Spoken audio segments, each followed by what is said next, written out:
भूर्भुवस्वः तत्सवितुर्वरेण्यं भर्गो देवस्य धीमहि धियो यो नः प्रचोदयात्।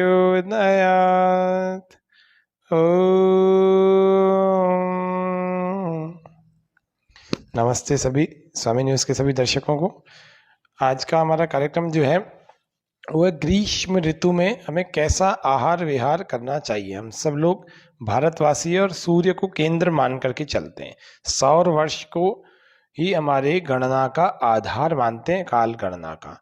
अब इस सौर वर्ष में जो ग्रीष्म ऋतु का जो काल माना जाता है वो माना जाता है 22-23 अप्रैल से लेकर के 22-23 जून तक, या समझ लीजिए कि अप्रैल लगभग समाप्त सा हो गया तो मई और जून इसमें ग्रीष्म ऋतु मानी जाती है। तो मई और जून की जो ग्रीष्म ऋतु का जो समय है यह हमारा बिना किसी दुख के कट जाए, अच्छा बीत जाए, गर्मी का हम पूरा आनंद लेंगे। तो गर्मी के बारे में हमें कुछ चीजें पता होनी चाहिए।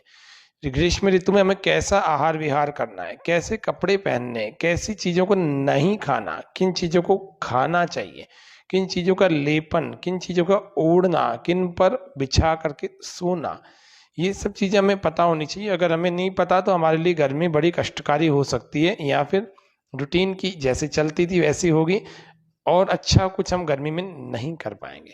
तो गर्मी के मौसम में जो समय होता है वो होता है ज्येष्ठ आषाढ़ का, चैत्र वैशाख ज्येष्ठ आषाढ़। वैसे ज्येष्ठ आषाढ़ का समय माना जाता है गर्मी का, लेकिन ये चैत्र वैशाख के अंत में प्रारंभ हो जाती है। तो वैशाख का अंत लगभग चल ही रहा है, दूसरा पक्ष चल रहा है। आज हम गर्मी के बारे में विशेष बातें जानेंगे जो कि स्वास्थ्य पर सीधा प्रभाव डालती है। हमारे कार्यक्रम का नाम है योग व स्वास्थ्य, और स्वास्थ्य पर सीधा सीधा प्रभाव डालने वाली जो ऋतुचर्या है, ऋतुओं में जो पालन करना चाहिए और जिन चीज़ों को छोड़ देना चाहिए, उन चीज़ों को हमें ऋतुचर्या के रूप में आयुर्वेद में कहा गया।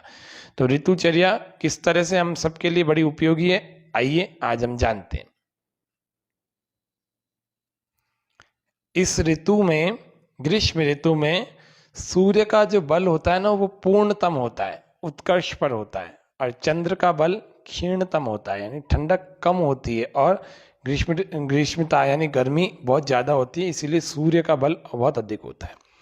वात पित्त कफ की अगर स्थिति की बात की जाए तो वात बढ़ा हुआ होता है, और पित्त जो है, कफ जो है वो घटा हुआ होता है। तो वात बढ़े हुए का मतलब ये होता है कि गर्मी में भी कुछ लोगों के हड्डियों में आवाज़ें आना, हड्डियों में दर्द होना, पसलियों में दर्द होना, ये स्वाभाविक बात हो सकती है। कईयों के साथ जिनका वात बढ़ता है मौसम के साथ, उनके साथ हो सकती है। इसके लिए क्या उपाय होंगे वो तो आगे जानेंगे, लेकिन ये आज हम बता रहे हैं कि इसमें स्वभाव क्या रहता है। तो वो स्वभाव वात पित्त कफ का कौन सी प्रकृति प्रधान रहती, तो वात बढ़ा हुआ रहता है ना। तो इसके बारे में और कुछ बातों में सबसे पहला है भूमंडल का स्वभाव क्या होता है इस ग्रीष्म ऋतु में। तो भूमंडल का जो स्वभाव होता है वो होता है रुक्षतम, रूखा। तो क्योंकि जिन भी द्रव्यों में आप देखोगे तो अगर उनमें द्रव्यों की यदि आप अभिवृद्धि देखोगे तो वो कटु रस, जो षड रस कहे गए हैं, कटु, तिक्त, कषाय, मधुर, अम्ल, लवण, जिनमें ग्रीष्म ऋतु में जो द्रव्यों में जिन रसों की अभिवृद्धि होती है वो एक रस है, वो है कटु रस, वो बढ़ा हुआ रहता है। फिर उसके अलावा प्राणियों में बल कैसा होता है, तो अल्प बल होता है, क्योंकि बहुत व्यायाम नहीं कर पाते हैं, इसीलिए बहुत कम ताकत होती है। कम ताकत में भी व्यक्ति कैसे बलवान, कैसे व्यक्ति स्वस्थ बना रहे हैं, निरोगी बना रहे हैं, उसके लिए आज थोड़ा सा पथ्य और अपथ्य के बारे में जानते हैं। इस ऋतु में क्या होता है आइए जानते हैं। इस ऋतु में जो सूर्य की किरणें होती है वो बहुत तेज होती है और इतनी गर्म होती है कि धरती का सारा जलीय अंश जितना भी है वो सारा सोख लेती है और उसकी चिकनाई भी सोख लेती है। धरती का तापमान इतना अधिक बढ़ जाता है कि सब जगह अग्नि अग्नि, ताप ही ताप, गर्मी ही गर्मी अनुभव होने लगती है। इससे सारा वातावरण रूखा रूखा सा, नीरस, जैसे कुछ सब रस खिंच गया हो ऐसे सा लगता है। ये आदान काल की चरम सीमा होती है। समय की गर्मी, इस समय में जो दोपहर में गर्मी पड़ती है वो इतनी तेज होती है कि इसका लू के रूप में प्रयोग होता है। लोग कहते हैं कि लू लग रही है। लू लगने का मतलब गर्म हवा के थपेड़े लग रहे हैं। इसका प्रभाव प्राणियों पर ही नहीं, जैसे कोई गधे, घोड़े, कुत्ते, गाय आदि, इन पर नहीं, मनुष्यों पर भी नहीं, इन सब पर तो पड़ता ही है। इसके अलावा पेड़ पौधों और वनस्पति जगत, यहाँ तक कि नदी, कुएं, तालाब आदि पर भी इस लू का प्रभाव पड़ता है। कई सारे तो लू की चपेट में आकर के मर भी जाते हैं, कुछ पौधे भी, कुछ प्राणी भी, मनुष्य भी, कई सारे और जानवर भी। इसका इसका शरीर पर हमारे प्रभाव क्या पड़ता है? ये शरीर को स्वस्थ, बलशाली और सुडौल बनाए रखने के लिए स्निग्धता, जिसको हम चिकनाई कहते हैं, और सौम्यता, इसकी आवश्यकता होती है, हम सब लोग जानते हैं। क्योंकि इस ऋतु में दोनों का ही अभाव होता है, न तो चिकनाई रहती है, अभी अभी हमने जाना था, चिकनाई भी सोख ली जाती है और जलीय अंश भी सोख लिया जाता है सूर्य की तेज किरणों से। तो अब इसमें दोनों का अभाव है, इसीलिए वनस्पतियों की तरह से शरीर भी सूखने लगता है। शरीर को, या फिर कहा जाए तो शरीर में जितने जो रस, रक्त, मांस, मेद, अस्थि, मज्जा, शुक्र, ये सारी सातों धातुएं क्षीण होने लगती है, क्योंकि अल्प बल होता है ना, इसीलिए इसीलिए दुर्बलता आ जाती है। गर्मियों में प्राय लोगों के अंदर दुर्बलता आती है, सर्दियों में ज्यादा मोटे होने लगते हैं। पसीना ज्यादा मात्रा में आता है, प्यास ज्यादा लगती है, और अधिक जल पीने से आंतों में जो पाया जाने वाला अम्ल है, अगर हम ज्यादा पानी पीते हैं, क्योंकि सर्दियों में, गर्मियों में ज्यादा पानी पीने में आ ही जाता है, तो आंतों में जो अम्ल, जिसको हम एसिड लेवल कहते हैं, एसिड कहते हैं, वो जल में घुल जाता है और कम हो जाता है। इससे जीवाणुओं का संक्रमण शीघ्र होता है। जीवाणु जो होते हैं उनसे हमारे को इन्फेक्शन जल्दी होने लगता है। उसकी वजह से क्या होता है? उल्टी होती है, दस्त होते हैं, पेचिस होते हैं, ऐसे ऐसे रोग होते हैं जो मौसम के रोग होते हैं। इनके आक्रमण की संभावना बन जाती है, कुछ लोग तो इनकी चपेट में आ भी जाते हैं। शरीर में पित्त दोष का जो प्रकोप हो जाता है, उसकी वजह से प्यास और ज्वर, यानी जिसको हम बुखार कहते हैं, जलन, इन्फ्लेमेशन कहते हैं, एक रक्त पित्त, नाक आदि दूसरे दूसरे अंगों से भी, जिसको कईयों को नक्सीर आदि होते हैं, उनसे रक्त स्राव कहते हैं उसको। तो अलग अलग अंगों से रक्त स्राव होना, चक्कर आना, सिर दर्द और अन्य अन्य रोग भी हो जाते हैं, हो सकते हैं कुछ लोगों को, सबकी बात नहीं कर रहे हैं। इन सब रोगों व दुर्बलता यानी कि कमजोरी से बचना चाहते हैं यदि, तो आयुर्वेद में इस ऋतु में क्या क्या आहार और विहार करना चाहिए वह निर्दिष्ट किया गया है। तो पथ्य आहार जो हमें करना चाहिए उसके बारे में अभी हम जानते हैं। वह क्या है? ग्रीष्म ऋतु में हमें हल्का भोजन करना चाहिए, चिकना करना चाहिए, बहुत पेट भर के नहीं करना चाहिए। सर्दी की या वसंत की अपेक्षा थोड़ा कम मात्रा में करना चाहिए, और मधुर रस युक्त करना चाहिए, सुपाच्य, जल्दी पच जाए ऐसा करना चाहिए। शीतल, ठंडा और तरल पदार्थों का सेवन अधिक मात्रा में करना चाहिए। जो लिक्विडिटी जिसमें है, लिक्विड है, जल को उबाल करके गड़े या फ्रिज में ठंडा करके पीना चाहिए। वैसे तो बिना उबले हुए पानी को अगर गड़े में या फ्रिज में रखेंगे तो नुकसान करेगा, इसलिए उबाल करके आप फ्रिज का भी पानी पीना चाहें तो पी सकते हैं, अगर ज़्यादा गर्मी लगती है तो। चीनी को, दूध को, घी को या मट्ठे को हम ले सकते हैं। मट्ठा जिसको हम मक्खन निकलने से पहले वाली छाछ कहा जाता है, उसको हम ले सकते हैं। तो दही में थोड़ा सा पानी मिला करके अगर हम बनाएं, जिसको हम मट्ठा कहते हैं, उसमें शक्कर डाल करके पियेंगे तो ये बड़ी उपयोगी होती है। डायबिटीज वालों के लिए शक्कर ना डालें, ये थोड़ा सा ध्यान रखना है। इसमें पिसा हुआ जीरा, थोड़ा नमक, इनको भी मिला करके सेवन किया जा सकता है। इसको सुबह और दोपहर के भोजन के साथ में ले सकते हैं, लेकिन रात को नहीं लेना है। पुराने जो जौ होते हैं ना, जौ, अन्नों में जौ भी होते हैं एक, तो पुराने जौ, और सब्जियों में अगर कहा जाए तो चौलाई और करेला, बथुआ, परवल, पके टमाटर, छिलके सहित आलू और कच्चे केले की सब्जी, सहजन की फली, प्याज, सफ़ेद पेठा, पुदीना, नींबू, इस तरह की चीज़ें हम ले सकते हैं। दालों में छिलके रहित जो मूंग होती हैं, बिना छिलके के, उनको, अरहर और मसूर की दाल को। फलों में अगर देखा जाए तो तरबूज, मीठा खरबूजा, मीठा आम, संतरा, अंगूर, हरी पतली ककड़ी, पतली वाली ककड़ी लाना, मोटी नहीं। शहतूत, शहतूत में बहुत गंदगी होती है, उसको थोड़ा अच्छे ढंग से साफ कर लेना, गर्म पानी में कर लेना। फालसे, अनार, आंवले का मुरब्बा लिया जा सकता है। और सूखे मेवे, वैसे तो आंवले का सेवन मार्च से लेकर के सितंबर तक किया ही नहीं जाता, लेकिन मुरब्बे के रूप में कभी हम ले सकते हैं। सूखे मेवों में अगर लेवें तो किशमिश, मुनक्का, चिरौंजी, और उसके अलावा एक अंजीर होता है, अंजीर को एक अंजीर तो हम ले सकते हैं। बादाम भिगोए हुए अंजीर भी हम भिगो करके ले सकते हैं, ताकि ये गर्मी नहीं करेंगे। और ये सब चीज़ें लेने चाहिए, ये हम गर्मी में ले सकते हैं। तरल पदार्थों में अगर देखा जाए तो नींबू की मीठी शिकंजी, कच्चे आम का पन्ना, आप बनाते हैं कैरी पन्ना, और शरबत, और मीठे दही की लस्सी, बेल का शरबत, मीठा पतला सत्तू, ठंडाई, चंदन, खसखस, गुलाब का शरबत, गन्ना या गन्ने का रस, या सेव, और सेव, मीठे संतरे का रस, पाटला के एक फूल होते हैं, पाटला का पौधा होता है, उसके फूलों से सुगंधित और कपूर से ठंडा किया हुआ जल, प्राचीन काल में लेते थे लोग, इसीलिए आयुर्वेद में वर्णन आता है इसका। नारियल का पानी, मिश्री व घी में मिला हुआ दूध, या दूध में मिला हुआ घी। भैंस का दूध ले सकते हैं गर्मी में थोड़ा थोड़ा, बाकी तो गाय का लेना चाहिए। रायता, चंद्रमा की किरणों में यदि हमने ठंडा किया हुआ है ऐसा जल हम ले सकते हैं, वो हमें ठंडक देगा, गर्मी ज़्यादा नहीं लगेगी। ऐसे पदार्थ ही हमारे लिए लाभकारी होते हैं। अरहर की दाल खुश्क होती है, इसीलिए उसमें घी और जीरे की छौंक लगा करके लेनी चाहिए। रसायन के रूप में यदि बात की जाए तो हरड़ का सेवन हम कर सकते हैं, समान मात्रा में यदि गुड़ मिला करके करें तो आधा चम्मच हरड़ का चूर्ण और आधा चम्मच गुड़, इसको लेकर के हम बराबर मात्रा में ले सकते हैं। रसायन का मतलब होता है ऐसी चीज़ें जिनसे हमारे शरीर में बल बना रह सके। स्वस्थ व्यक्ति भी, जिनको कोई रोग नहीं है, वे लोग भी रसायन का प्रयोग कर सकते हैं। इससे पेट भी अच्छा साफ हो जाता है, शरीर में शक्ति, ओज, तेज की वृद्धि भी होती है। इस ऋतु में भोजन कम मात्रा में करना चाहिए, अभी बताया मैंने आपको, खूब चबा चबा करके खाना जरूरी है, वो तो प्रत्येक ऋतु में चबा चबा करके खाएं। भोजन ताज़ा और गर्म करना चाहिए, बहुत गर्म नहीं होना चाहिए, ध्यान रखना।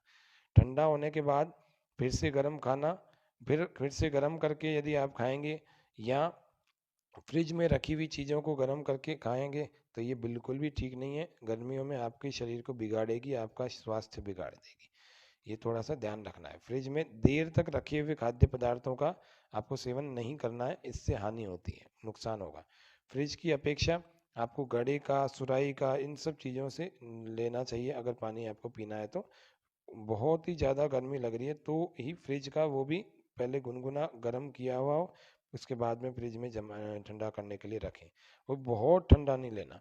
इस ऋतु में आप वृक्षों से भरे हुए जो बाग बगीचे हैं उनमें आपको भ्रमण करना चाहिए, सैर करना चाहिए, उसमें बैठकर कुछ आसन प्राणायाम आदि हम कर सकते हैं, करना चाहिए, क्योंकि इसमें सूर्य की किरणें सीधी सीधी धरती पर नहीं पहुंच पाती है, इसीलिए वहाँ पर अधिक गर्मी नहीं होती। जहाँ जहाँ पर भी पेड़ पौधे अधिक होते हैं सुबह सुबह के समय में, रहने का जो स्थान है, विशेष करके हमारे सोने का जो कमरा होता है, उसमें पानी के फव्वारे, पंखे, कूलर आदि से हम ठंडा कर सकते हैं। जैसे कूलर में भी कुछ पानी के फव्वारे छूटते हैं, तभी उसकी घास जो है गीली होती है, आपको अनुमान है।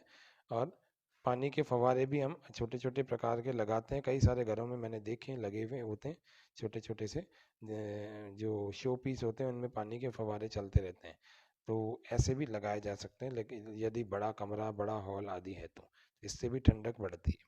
रात को सोने का समय ऐसा हमारा स्थान पर सोना चाहिए, जो हमारे सोने का समय 10 से 11 बजे तक का होना चाहिए, और ऐसी जगह सोना चाहिए कि ताज़ी हवा और चंद्रमा की किरणें वास्तव में हमारे को स्पर्श करती हुई हों। छत पर सोना बहुत अच्छी बात है, लेकिन समस्या ये आती है कई सारे लोगों के साथ, छत पर मच्छर काटते हैं, और अभी कम से कम इस गर्मी में तो बहुत ज़्यादा ही मच्छर काटने लगते हैं, इसीलिए हमें ये ध्यान रखना है, यदि छत पर सो रहे हैं तो हमें मच्छरदानी का प्रयोग करना चाहिए। लेकिन सोएं ताज़ी हवा में, चंद्रमा की ठंडक में सोएं, ज़्यादा अच्छा स्वास्थ्य रहेगा, और जितने रोग हैं वो भी धीरे धीरे ठीक होते जाएंगे, नए रोग नहीं आएंगे, गर्मी में शक्ति बनी रहेगी, और शरीर अच्छा तेजस्वी ओजस्वी बना रहेगा। निश्चित रूप से यदि ऐसा शरीर होगा तो हम सब लोग अधिक स्वस्थ होंगे पहले से, और जल्दी सही समय पर नींद खुल भी जाएगी। ये रात को मोबाइल चलाने का प्रयोग जो है बंद कर देवें, क्योंकि ये ज़्यादा नुकसान करता है, हमारे नींद में बाधा डालता है। इसलिए रात्रि को 8-9 बजे के बाद मोबाइल का प्रयोग ना करें, ज़्यादा अच्छा रहेगा। अपने पास में रख कर के भी ना सोएं। और एक और बात विशेष रूप से, अगर हम सोने से पहले फ्री हैं थोड़ा, तो आरामदायक स्थिति में कुर्सी आदि पर या किसी पर बैठ करके ठंडी हवा का हमें सेवन करना चाहिए। रात को शाम को जो 6 बजे से 10 बजे तक की हवा है वो बड़ी अच्छी उपयोगी होती है। 7 बजे के बाद थोड़ी गर्म कम हो जाती है, तो 7 से 10, 8 से 10, या कोई 11 बजे भी सो रहा है तो 11 बजे तक थोड़ी हवा का सेवन करें, यदि रात को नहीं सो पा रहे हैं छत में तो। उस व्यक्ति की बात कर रहे हैं। और उससे पहले भी घंटा भर हवा में जरूर घूमें या बैठें, उसका सेवन करें। शरीर पर चंदन आदि का लेप जरूर कर सकते हैं, क्योंकि चंदन ठंडा होता है, गर्मी में ठंडक स्वाभाविक रूप से हमारे शरीर को चाहिए होती है। मो उसके अलावा बिस्तर पर अपने जहाँ पर हम सो रहे हैं वहाँ पर केले के या कमल के पत्ते बिछा सकते हैं, ठंडे होते हैं, अच्छे उपयोगी होते हैं, इनको बिछाया जा सकता है। सूती या सफ़ेद, इसको सूती कपड़ा कहते हैं ना, और एक सफ़ेद कपड़े अगर ये पहनते हैं तो हमारे को गर्मी कम लगती है। बाहर धूप में हमें घूमना नहीं चाहिए। यदि जाना ही पड़े तो पैरों में अच्छे वाले जूते पहने, बढ़िया वाले, जिससे कि हमारे को पैरों में गर्मी ना लगे, क्योंकि पैरों की गर्मी भी ऊपर चढ़ती है ना। कवर किए हुए अच्छे, सिर को भी ढक करके, या छाते को लेकर के जाएं धूप में जा रहे हैं तो। छाता केवल बारिश से बचने के लिए नहीं, धूप से बचने के लिए भी प्रयोग किया जाता है। घर से निकलते समय 1 गिलास ठंडा पानी जरूर पी लेना चाहिए मटके का। एक साबुत प्याज साथ में रख लेना चाहिए। इन साधनों को करते हैं ना तो लू नहीं लगती है। रात को अगर 10 बजे के बाद भी अगर जागना पड़े तो बीच बीच में एक एक गिलास ठंडा पानी जरूर पीते रहना चाहिए। इससे वात और कफ के दोष कुपित नहीं होते, कब्ज भी नहीं होगा। नहीं तो ज़्यादा देर तक जो लोग जागते हैं और पानी नहीं पीते तो कब्ज के शिकार हो जाते हैं। रात का भोजन विशेष रूप से हल्का और जल्दी पचने वाला यानी सुपाच्य होना चाहिए। यदि हो सके तो इस समय सप्ताह में 1-2 बार खिचड़ी का भी सेवन करना चाहिए। सप्ताह में 1-2 बार खिचड़ी को रखें, है ना। और उसके अलावा रात का भोजन जितना जल्दी हो सके कर लेना चाहिए। इस ऋतु में दिन के समय थोड़ा सा सोया जा सकता है, क्योंकि व्यक्ति बैठेगा अपना काम करने की बजाय इधर उधर ज़्यादा भटकता है, इसीलिए घंटा भर सो सकते हैं अगर सोना चाहें तो। वैसे तो आयुर्वेद में 4 ही लोगों को सोने की दिन में अनुमति दी गई है। पहले तो बूढ़े, दूसरे बीमार, तीसरे बच्चे, ये चौथे बहुत दुर्बल लोग। लेकिन इस ग्रीष्म ऋतु में सोने की अनुमति आयुर्वेद देता है, घंटा भर, 1.5 घंटा अधिकतम। अपथ्य जो हमें ग्रीष्म ऋतु में नहीं करने, उन चीज़ों की थोड़ी सी चर्चा की जा रही है। ग्रीष्म ऋतु उष्ण जो प्रकृति है, जो वास्तव में इसमें उष्ण प्रकृति के हमें पदार्थों का सेवन करना भी नहीं चाहिए। खट्टे, अमचूर, इमली आदि, हाँ, कटु, चरपरे, लवण, रूखे और कसैले पदार्थों का सेवन कम से कम मात्रा में करना चाहिए। भारी, तले हुए, तेज मिर्च मसालेदार, बासी और लाल मिर्च वाले पदार्थ, उड़द की दाल, लहसुन, सरसों, खट्टी दही, शहद, बैंगन, बर्फ आदि, इन सब का सेवन नहीं करना चाहिए। गर्मी में कुछ लोग देखता हूँ मैं, मुंह में बर्फ के पीस भर लेते हैं, काफ़ी काफ़ी देर तक चलाते रहते हैं, गलत है ना। शहद को औषधि के रूप में हमें सेवन कर सकते हैं, हम औषधि के रूप में शहद को। बाजार में जो बिकने वाली जो है चाट, चटनियाँ, खट्टे पदार्थ, खोए के जो बनाए हुए फूड होते हैं, व्यंजन होते हैं, उनको, और उड़द से बनी हुई पिट्ठी, इनके पदार्थ भी वास्तव में बड़े हानिकारक होते हैं इस ग्रीष्म ऋतु में, इनको नहीं लेना चाहिए। जो नहीं लेना है उन्हीं की बात कर रहा हूँ अब मैं। एक बार में अगर बहुत सारी प्यास लगती है तो हमें एक बार में बहुत सारा पानी भी नहीं पीना चाहिए। मैंने देखा लोग थोड़ी सी प्यास लगती है बहुत सारा पानी पी लेते हैं, गर्मी है पानी चाहिए पानी चाहिए, तो बहुत सारा नहीं पिए, गलत। एक गिलास तक पी सकते हैं, धीरे धीरे करके घूंट घूंट करके पी सकते हैं। 2-3 गिलास इकट्ठे पी जाते हैं, पूरी पूरी एक एक बोतल पी जाते हैं। कोशिश करें प्लास्टिक के तो बर्तन में आपको पानी पीना ही नहीं चाहिए, ना खाना खाना चाहिए। प्लास्टिक त्यागी बने, प्लास्टिक के त्यागी बने। प्लास्टिक के पदार्थों में कुछ भी नहीं रखना, ये अच्छा स्वास्थ्य का जो है प्रतीक नहीं है, इसीलिए प्लास्टिक को छोड़ें, अच्छा स्वास्थ्य मिलेगा। इससे एक ही बार में बहुत सारा पानी पिएंगे तो फिर पाचन की जो शक्ति है वो कम हो जाएगी आपकी। कुछ कुछ समय बाद एक एक गिलास करके अगर पिएंगे वो ज़्यादा अच्छा आपके लिए बेनिफिशियल रहेगा, है ना। विरुद्ध आहार का सेवन नहीं करना चाहिए। मैंने विरुद्ध आहार के बारे में पहले बहुत बार आपको बताया कि किसके साथ क्या नहीं खाना। जैसे अभी गर्मियों में बहुत कम गलती करेंगे लोग, क्या करेंगे, खरबूजा भी खा रहे हैं, साथ में छाछ भी पी रहे हैं, साथ में खीरा भी है। ये सब चीज़ें विरुद्ध हैं आपस में। आप अगर भोजन कर रहे हैं तो भोजन के आधे घंटे बाद खरबूजा या खीरा आदि ले सकते हैं, या आधे घंटे बाद छाछ ले सकते हैं। छाछ इस खरबूजे का शत्रु है, छाछ खीरे का भी शत्रु है। तो इसको साथ में लेने से शरीर में समस्याएं हो जाती है। एकदम ठंडे वातावरण से अगर निकल करके धूप में जा रहे हैं, धूप में से आके एकदम से आप पानी पी रहे हैं, जैसे एसी से निकले धूप में चले गए, या धूप से आए एकदम एसी में बैठ गए आके, या फिर धूप से आकर के एकदम पानी पी रहे हैं, ये थोड़ा सा यहाँ पर गड़बड़ हो जाती है, ये भी बीमार कर देता है। थोड़ा सा रुक जाए, पसीना सूख जाए, उसके बाद आपका शरीर का तापमान सामान्य हो जाए, उसके बाद पानी पिए। जब 5-7 मिनट लगते हैं, उसके बाद पीना चाहिए कहीं से आ रहे हैं तो। फ्रिज का पानी में हमेशा आपको सादा पानी मिला के सेवन करना चाहिए। प्योरली फ्रिज का पानी नहीं लेना चाहिए, नुकसान करता है। मद्य पदार्थों का तो सेवन, जिसको हम नशे के पदार्थ कहते हैं, इस सेवन इस ऋतु में तो वास्तव में कभी नहीं करना चाहिए। जो इनके बिना लोग रहते नहीं है, रह ही नहीं सकते, उनको इनमें पर्याप्त मात्रा में जल मिलाकर पीना चाहिए। प्योर नीट नहीं पीना चाहिए। वैसे तो मैं इसका समर्थक नहीं हूँ। भारतीय संस्कृति, आयुर्वेद, सनातन संस्कृति कभी भी इस मद्यपान का समर्थक नहीं रहा, लेकिन कुछ लोग अगर ऐसे हैं तो आपको उसमें पानी काफ़ी मिलाना चाहिए। ग्रीष्म ऋतु में अगर हम इन आचार विचारों को, इन आहार व्यवहार को अगर हम वास्तव में करेंगे तो हम वास्तव में बचे रहेंगे, स्वस्थ रहेंगे। और क्या क्या नहीं करना चाहिए, रात को देर तक नहीं जागना चाहिए। इस समय वैसे भी रातें छोटी छोटी सी होती हैं, बड़ी लंबी रातें नहीं होती हैं। दिन लंबा होता है, दिन बड़ा होता है। दिन के समय में धूप भी ज़्यादा होती है, इसलिए धूप में नहीं घूमना चाहिए, धूप में नंगे सर नहीं घूमना चाहिए, ज़्यादा समय तक भूखे प्यासे नहीं रहना चाहिए। उसके अलावा अधिक समय तक या अधिक मात्रा में व्यायाम भी नहीं करना चाहिए। सूर्य निकलने के बाद ज़्यादा कठिन व्यायाम से बचना चाहिए हमें। मलमूत्र के वेग को नहीं रोकना चाहिए, और इंटरकोर्स आदि से भी हमें बचना चाहिए इस गर्मी की ऋतु में।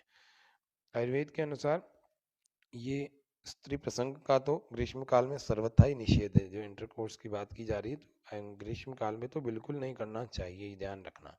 यदि पूर्ण संयम न हो सके तो भी इस विषय में यथासंभव आपको संयमित रहना चाहिए। यह विशेष प्रकार से आपको आज ग्रीष्म ऋतु में क्या करना क्या नहीं करना चाहिए वो बता दिया। अब थोड़ा सा शांति पाठ के साथ में इस कार्यक्रम को हम अभी विराम देने वाले।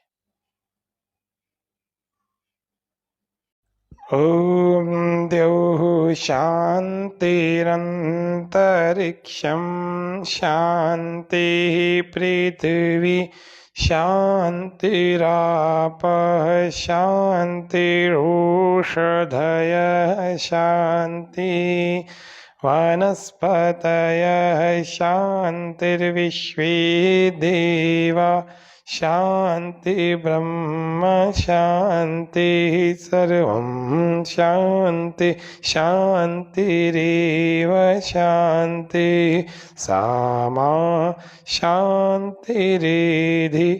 ॐ शान्ति शान्ति शान्ति। सर्वेभ्यो नमः। अपने हथेलियों को घर्षण करें और गर्म गर्म हथेलियों को अपनी आँखों पर लगाएं, चेहरे पर लगाएं। इनके अंदर से अपनी आँखों को कोमलता से खोलें, पहले भूमि पर देखें, फिर सामने की ओर, ऐसे।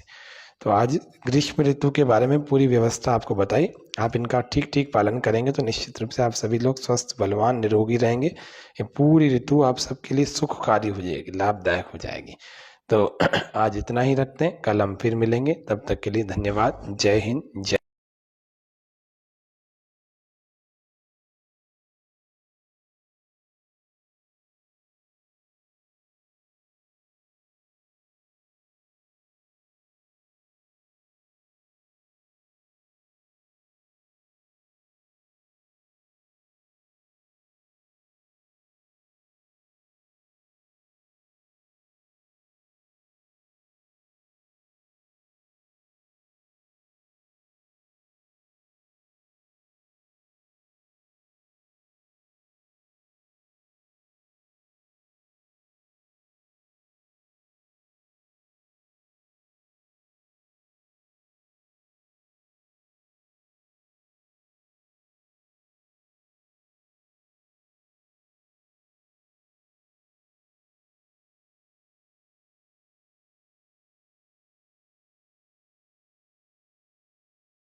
सद्गुरु इंटरनेशनल स्कूल अजमेर हर एक प्रकार की आधुनिक सुविधाओं से सुसज्जित 7 नेशनल स्पोर्ट्स कोर्ट के साथ एडमिशन ओपन। सद्गुरु इंटरनेशनल स्कूल पृथ्वीराज नगर ए ब्लॉक के सामने पंचशील नगर अजमेर। संपर्क करें 7300030702 और 7073471999।